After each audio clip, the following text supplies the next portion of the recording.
me squeeze right through here. I'll do this.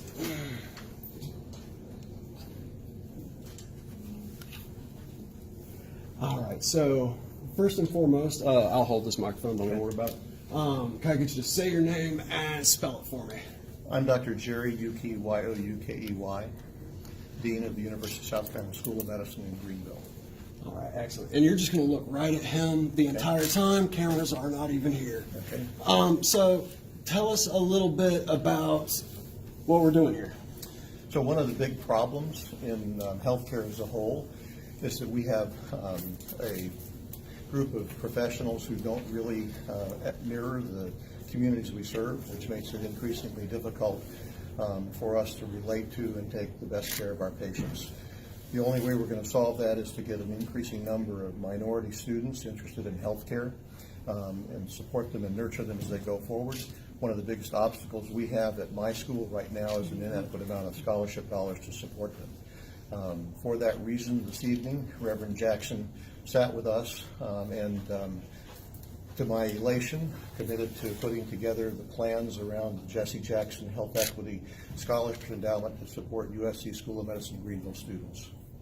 And let's just knock this out of the way. How can people donate to, or do you guys have the ability yet to donate to it? We do have the ability to have donors for the medical school. At this point in time, those monies would go directly into a restricted fund.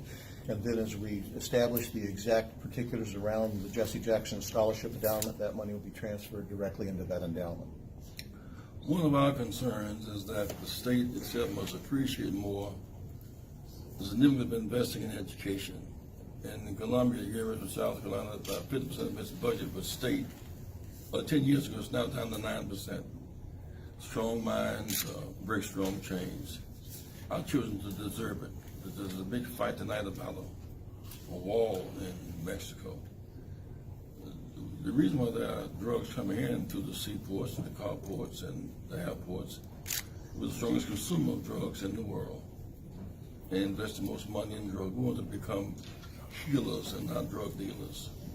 We want to develop our youth and have in Greenville, in this area which has been so lacking, an endowment scholarship fund here.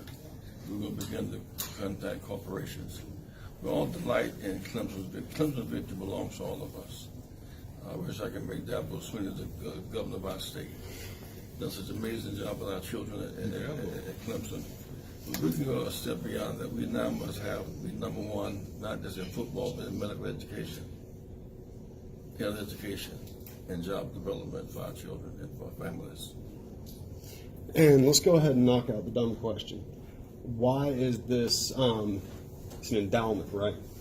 Why is this an endowment, or why is this endowment a good thing? Because it costs about $40,000 to $50,000 a year to educate a child for medical education. And many people have good minds and don't have the money.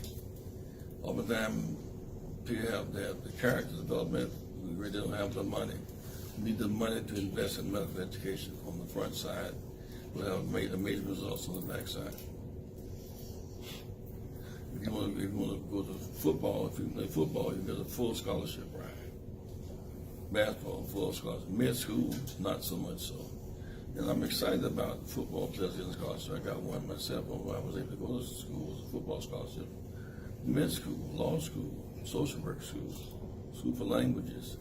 Greenville is an international city now. And in the world as diverse as ours, we must be able to greet the people who come here as doctors and nurses and lawyers and medically educated people. I got a question. So, Mark Holt, Black Wall Street Radio Show, Rejoice 96.9 FM.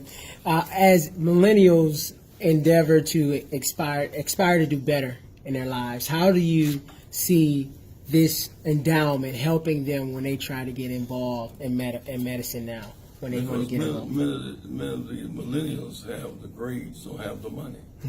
It's about access to capital. It's not even mental development. It's about access to capital. It's about having choices.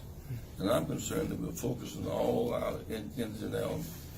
Some of the drugs are coming in. We want medical education to go out. Because the reality is that the drug crisis is driven by demand, not by supply. we demand the most drugs, we buy the most, we use the most. And so that's why people from Afghanistan to Colombia send the drugs in. Well, they have people educated on the effective use of drug stores, not drug dealers. That requires medical education. Thank you, guys.